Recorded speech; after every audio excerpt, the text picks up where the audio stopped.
폴리뉴스에서는 오늘부터 이 3인 전국 자당을 시작하고자 합니다.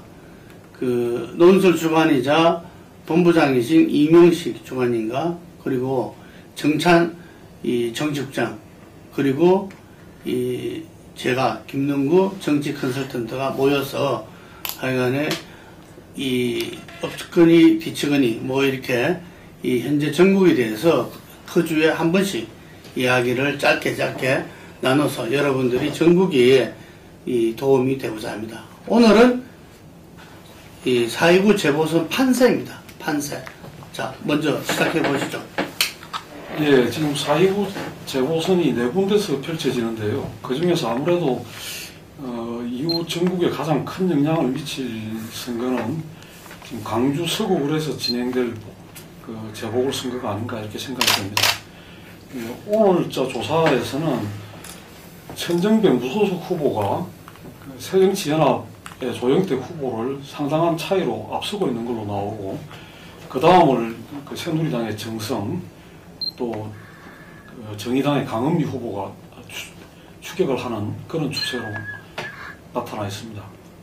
새누리당이 우세한 지역으로 꼽히고 있는 두 곳, 그러니까 이제 인천, 광화을, 그러니까 서구 광화을 경우에는 안상수 후보하고 신동건 후보가 현재로서는 여론조사가 엇갈린 상황인데, 최근에 나온 조사는 안상수 후보가 50.1%는 과반을 넘어서는 걸로 나오고 있는 상황이고, 다음에 이렇게 관악을 같은 경우에는 오신환 새누리당 후보가 43.7%로 이렇게 다른 후보들 정동영 후보와 정태호 후보를 이제 압도하고 있는 여론조사가 나오고 있습니다. 성남 경우에는 새누리당 신상진 후보가 42.1, 다음에 이렇게 정석환 후보가 32.9, 그 다음에 김미희 무소속 후보가 11.5, 이렇게 해서 전체적으로 야권 두 후보가 합의 새누리당 후보가 앞서 있는 그런 상황입니다. 네, 4월 3일에서 5일까지 CBS와 노컷뉴스가 조인 CI 여론조사 기관의 조사 결과인데, 이게 대한 구체적인 부분들은 밑에 쭉 자막으로 깔리게 될 겁니다.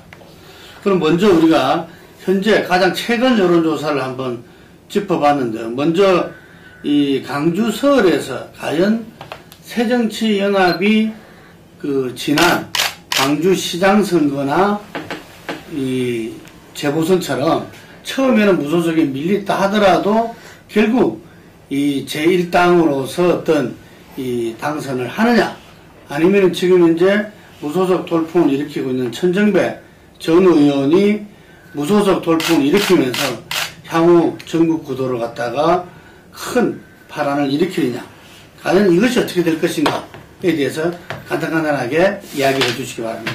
예.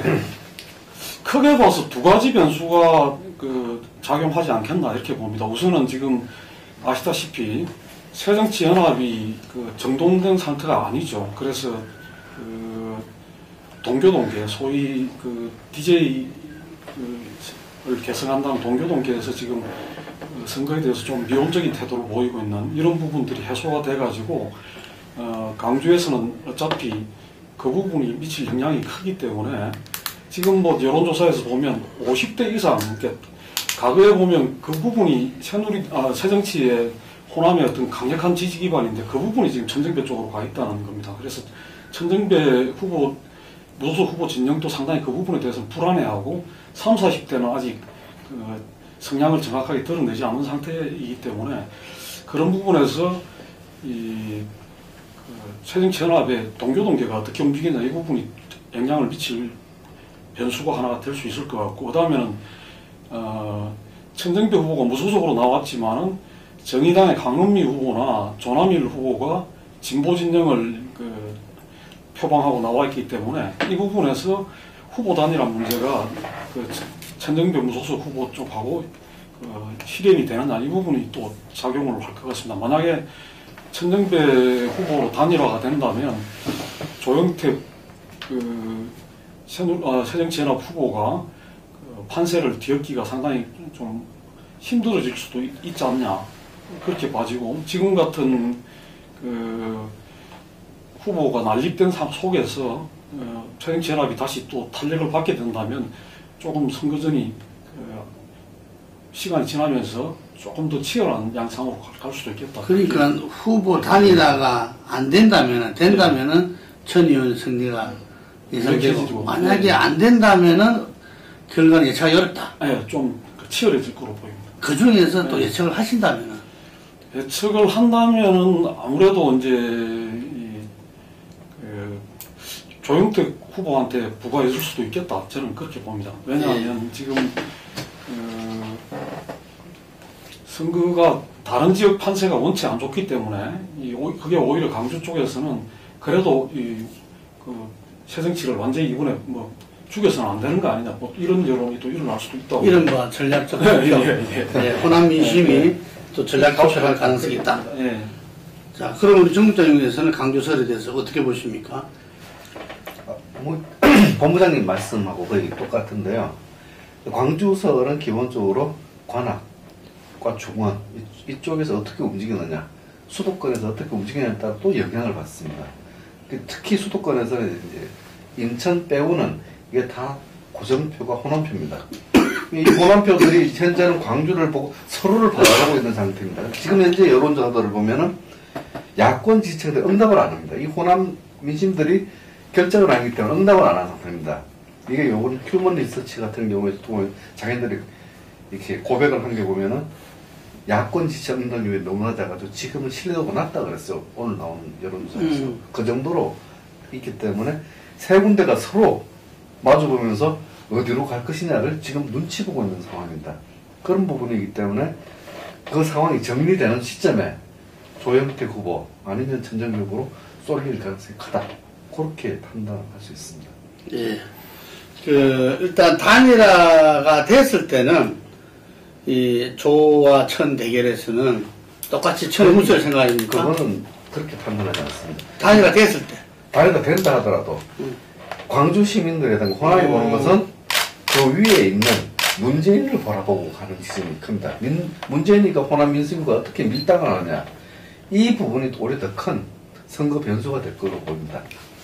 그래서 단일화 됐다 하더라도 문에 대한 새로운 어떤 기대가 갖게 된다면은 이 새정치연합 후보인 조 후보 이길 수 있다. 가능성도 있다. 이렇게 보는 거죠. 그렇죠. 민심이 쏠리면 이건 답이 없는 거죠. 그러니까 단일화 안 됐을 때는 더말 나위 없고, 예를 들면 오히려 단일화 안 되는 게 중요한 게 아니라 문재인 대표에 대한 호남 민심. 그렇죠. 이거 어디로 갈 것이냐. 밀당이 과연 어떤 절차와 과정을 거치느냐가 더 중요한 문제입니다. 제가 생각할 때는 제가 오늘 정의당 쪽 그리고 천정배 후보 측하고 통화를 했어요. 오전에. 그 통화를 한 결과 이렇게 느낌이 오는 것은 이 단일화 가능성이 실제로 반반이다. 오히려 중앙당에서는 강원미 후보 때문에 단일화 어렵다 그랬는데 오히려 후보 측에서는 당선됐을 때 복당 안 한다. 그리고 정의당과 정책 연대를 한다. 라는 조건에 대해서 질의를 던졌대요. 그럼 그 질의를 던졌다는 것은 그 정도에 대해서 오케이 한다면은 이 협의체 단일화 이후에 천하고도 단일화가 가능하다는 걸 지금 깔고 있고, 중앙당에서는 오히려 이 후보 측이 완강하다는 그 이유를 대면서 중앙당 쪽에서는 이 후보 단일화를 해가지고 천정배 후보가 됐을 경우에 오히려 정의당이 설 자리가 없었지 않을까라는 우려를 하는 인상을 좀 받았어요. 그러니까 진보 재편의 길에 동의하지 않았을 때, 예를 들면 그냥 야권 재편이나 비새정치로만 갔을 때는 새정치 내에서 비노와 어떤 친노 대결의 연장선상으로만 지금 언론에서는 이번 선거를 보고 있다. 이렇게 규정을 하더라고요. 그렇기 때문에 여기에서는 진보정당이 설 자리가 없다. 설 자리도 없는데 단일화 했다가는 사실상 진보정당이란 그 이후에 존재감조차도 안 날 것이다. 이런 이야기를 하길래 제가 볼 때는 그 부분들은 이 선거 전에 의뢰하는 이야기다. 그래서 오히려 단일화 가능성을 갖다가 지금 9일부터가 후보 등록인데 9일 10일이 그래서 내일 정도에 사자 협의체 이 후보 단일화가 이루어지고 한다면은 그 다음 수순에서 상당히 높을 수 있다. 단일화가 가능성이. 그리고 천정배 그 측에서는 예를 들면 복당은 있을 수도 없다. 그리고 이 본인이 어쨌든 걸어온 길이 지금 정의당이 내세우는 어떤 선거구제 개편이라든지 예를 들면은 비정규직 문제라든지 얼마든지 같이 할 수 있는 것이 자기 이 정치 노선과 살면서 보여줬다. 이런 자신감을 좀 나타내더라고요. 그래서 제가 볼 때는 후보 단일화가 됐을 때는 말할 것도 없고, 안 되더라도 상당히 지금 현재 어떤 저는 거꾸로 봅니다. 이 가능성이 있다. 그래서 지금 문재인 후보에 대해서 호남 민심의 평가는 저는 아주 그 이후에 나타날 수 있다고 보여지고, 지금 현재로서 문재인 후보에 대한 호남 민심이 지금 생각한 거하고 요 며칠 사이를 가지고서 금노가 박지원이 바뀐다 해서 호남 민심이 바뀌겠냐? 저는 그렇지 않다고 보여지고요. 지금 호남 민심은 어쨌든 새정치연합 정신 차려야 된다. 라는 것이 기본이었고, 지난번에 이 강주시장 선거와 재보선, 작년 재보선에서 새정치연합 후보가 이긴 것은 상당히 그 당시 선거 구도로 봤을 때는 대항마의 후보가 예를 들면은 시장 후보나 재보선 후보를 압도하지 못했다. 그랬을 때 강주 시민이 똑같은 자기들이 호남이 낳은 자식으로 보는 정치인 속에서 예를 들면 천정배 선택인 것이 배신이 아니라 오히려 더 이 새정치연합이 어떤 문제를 갖다가 극복하기 위한 어떤 선택이다 라고 생각할 수 충분히 있다. 그래서 저는 단일화가 됐을 때는 말할 것도 없고, 단일화 안 됐을 때도 이 시점에서는 천 후보한테 그거를 던지고 싶네요. 그래서 네. 지금 이제 우리 단일화 됐을 때는 이렇게 근데 단일화 됐을 때도 문재인 후보에 대한 호남 민심이 되면 초과될 수 있다. 이런 이야기고, 단일화 안 됐을 경우에는 상당히 저는 조조 이렇게 나타났습니다. 그래서 금방 우리 농촌조합께서 말씀하신 대로 동교동계가 어떻게 할 것이냐, 그리고 진보진영의 후보 단일화 이렇게 이제 이야기를 했는데, 과연 이 부분들이 어떻게 날지 하루하루가 좀 바뀌는 것 같아요. 이 부분들은. 그래서 이 후보 등록이 끝나면은 그때 가서 한번 더 할 수도 있겠다 보여집니다. 후보 등록이 끝난 상태에서 주말을 겪고 나서 13일날 보면은 강주는 거의 판세가 드러나지 않을까 이렇게 생각하고요. 또 한 군데가 간악을인데 지금 정동영 후보가 어떻습니까? 정동영 후보가 이제 아직까지 간악을에 출마 선언한 지가 얼마 안 됐기 때문에 현재로서는 정태호 후보보다도 조금 뒤져 있는 그런 상태입니다. 그렇지만 차이가 그렇게 크지는 않습니다. 크지는 않는데 정태호 후보 24.9, 정동영 후보 19.9, 오신환 43.7. 그러니까 지금 양쪽을 합치면 아주 박빙에 정태호, 정동영을 합치면 비슷한 그런 저거네요. 그런 상태입니다. 근데 이 부분에서도 변수는 정동영 후보가 얼마만큼 이제 선전을 하느냐 이게 적을 것 같고, 그 다음에 수도권에서는 아무래도 지금 이 선거로 가는 과정에 세월호 일주기 4월 16일을 거쳐가고, 그러면서 어떤 전국 흐름이나 또 어떤 정부 여당에 대한 어떤 그런 심판론 내지는 세월호 일주기에 대한 어떤 그런 정서적인 부분 이런 것들도 수도권에서 작용할 수 있기 때문에 그게 또 판세에 어떤 영향을 미칠지도 우리가 좀 눈여겨봐야 될 대목이 아닌가 그렇게 생각합니다. 현재로서는 수도권 세 곳이 전부 다 새누리당이 우세한 걸로 나오고 있기 때문에 선거 과정으로 가면서 이게 본격적인 선거전에 접어들었을 때 이 추세가 유지될지 좀 변화가 있을지 이런 부분에서는 좀 눈여겨봐야 될 대목이 아닌가 이렇게 생각이 됩니다. 그럼 여기서는 후보 단일화는 어려운 건 없다고? 어렵다고 봐야 되겠죠. 특히나 나경채 노동당 대표 같은 경우에는 자기가 노동당을 대표해서 거기 나온 거기 때문에 절대 물러설 수가 없다는 거고, 또 이상규 저 진보당 후보 같은 경우에도 정동영 후보하고 이게 성격상 서로 단일화한다는 게 불가능하지 않겠는가 그렇게 빠집니다.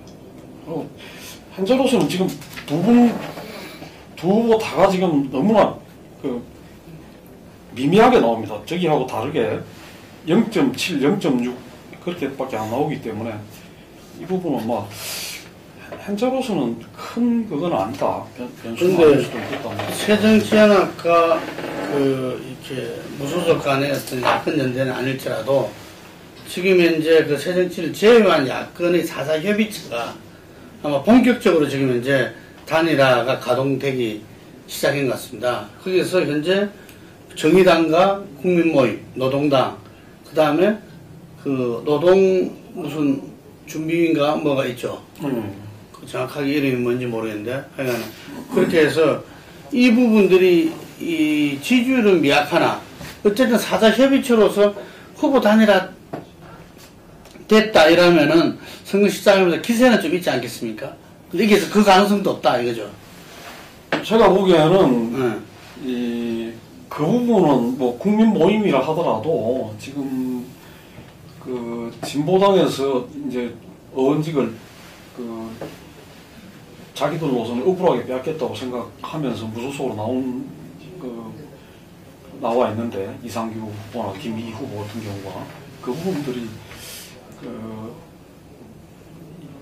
연대를 해가지고 다시 주저앉을 명분이 있겠는가 그런 점에서는 조금 정의당이나 뭐 이런 노동당은 모르겠습니다만 그쪽에서 나온 사람들하고는 이게 좀 협의가 어렵지 않겠나 저는 그렇게 봅니다. 그렇게 보고. 근데 지금 간악을이 재밌는 것이 정동영 후보가 놓음에 따라서 네. 문재인 후보가 웃었다 하는 그 이야기들이 있어요. 선거 패배의 책임을 갖다가 정동영 후보 때문에 문재인 대표가 오히려 비껴날 수 있다. 이거 어떻게 생각하십니까? 글쎄요, 그거는 그야말로 이제 좀 정치 주위에서 이렇게 말하기 좋아하는 사람들이 만들어낸 이야기일 것이다. 만약에 이 문재인 후보가 당을 이끄는 지금 리더로서 그런 정도 수준이라고 한다면 그건 리더십으로서는 정말 좀 문제가 있는 거죠. 어쨌든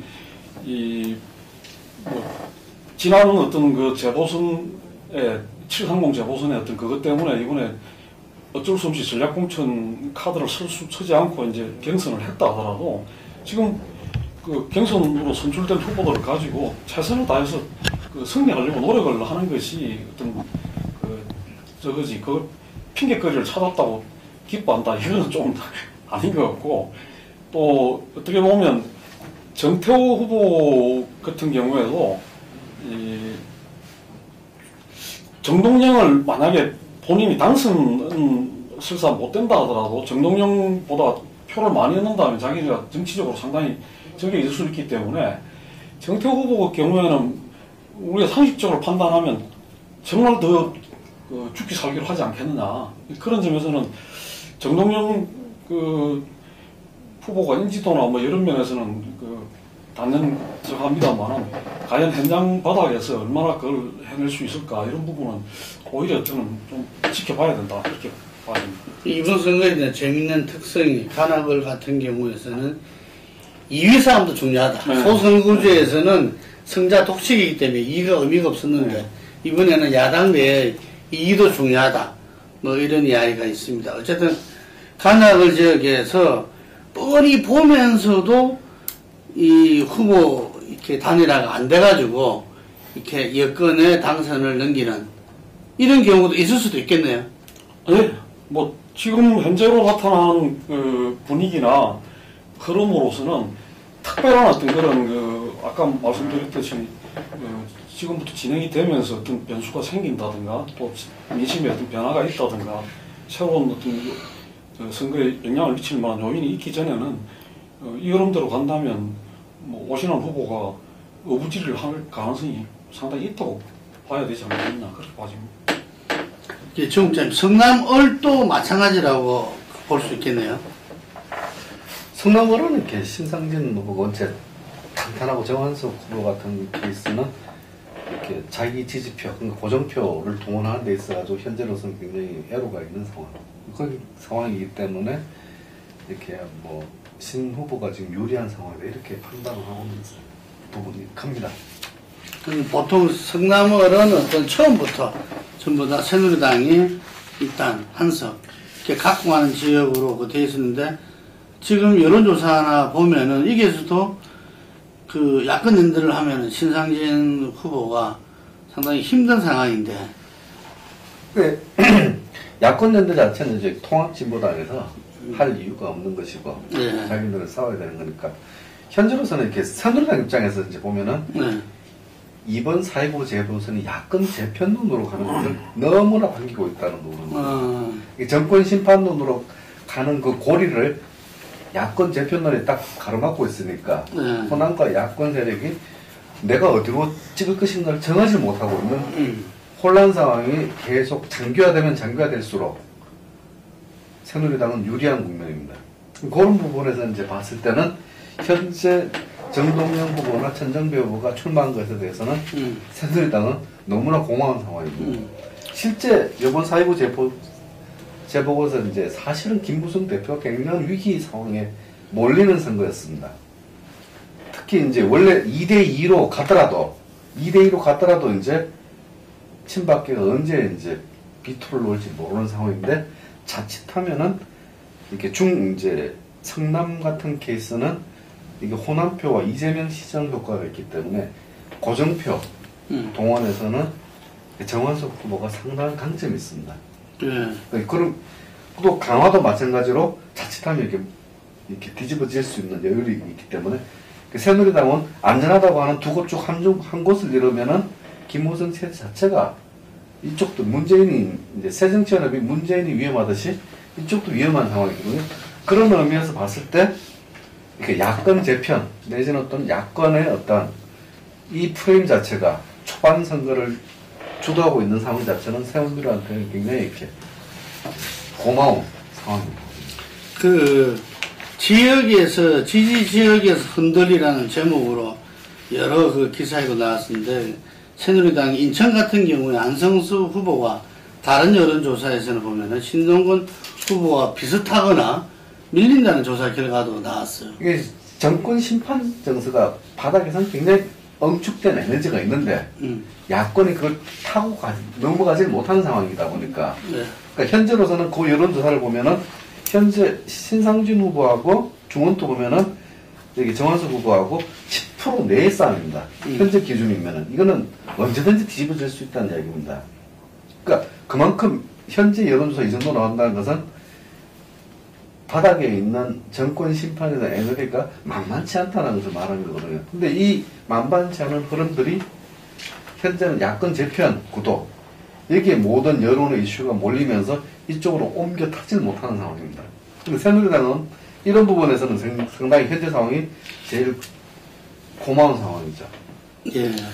그러니까 그런 점에서 이제 성남 중원하고 인천 서구 강화가 좀 차이가 있다면 성남 중원에는 김미 이제 전 의원 그러니까 지금 그 요번에 무소속 후보로 나와 있는데 이 부분이 상당한 고정 지지층이 있어요. 11.5%니까 만만치 않은 그게 있는데 거의 지금 인천 서구 강화 쪽은 1대1 구도다.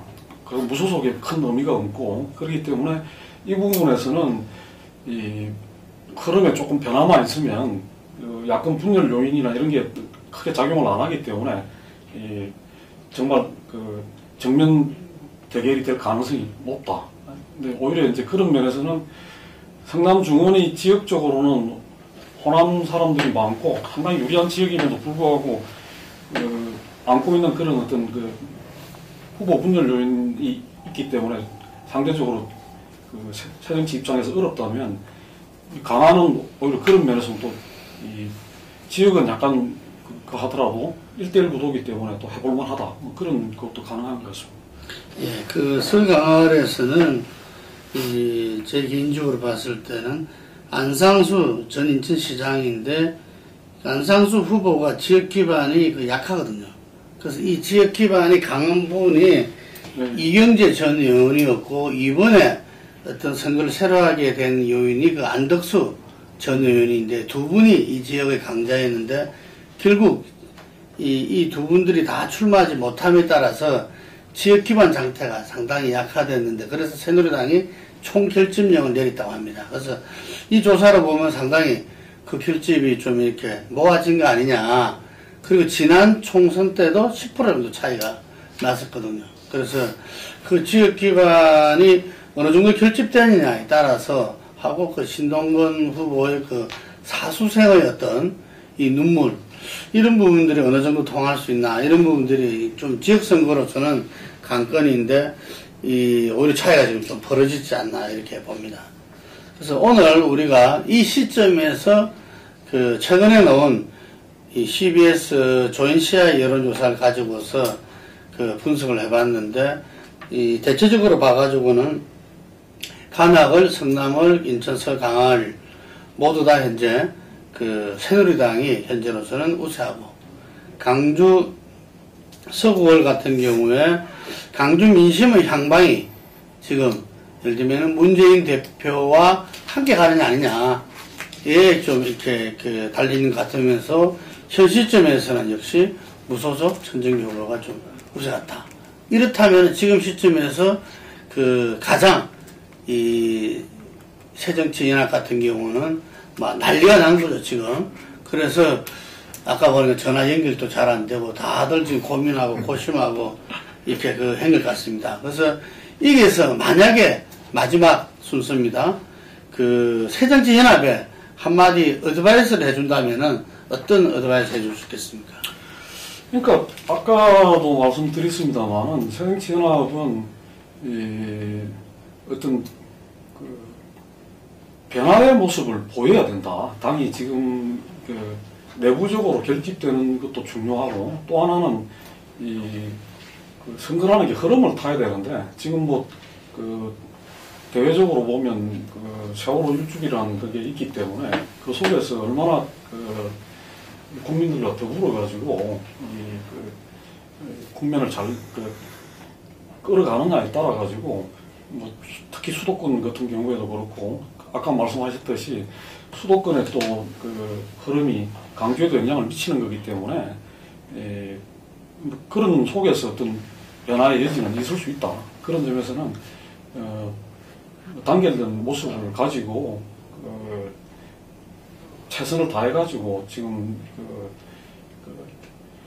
결국은 정권하고 맞대결을 벌일 수 있는 거는 지금 그래도 제1야당이다 이런 부분에 대해서 사람들한테 다시 한번 적을 주는 기대와 어떤 그런 신뢰를 줄 수 있는 그런 그게 돼야만 이 현재 어떤 완패로 나타나는 지형의 어떤 변화를 가져올 수 있지 않을까 이렇게 봐집니다. 그러면 어려울 거다. 정권 심판의 깃발을 가지고 당당히 맞서라.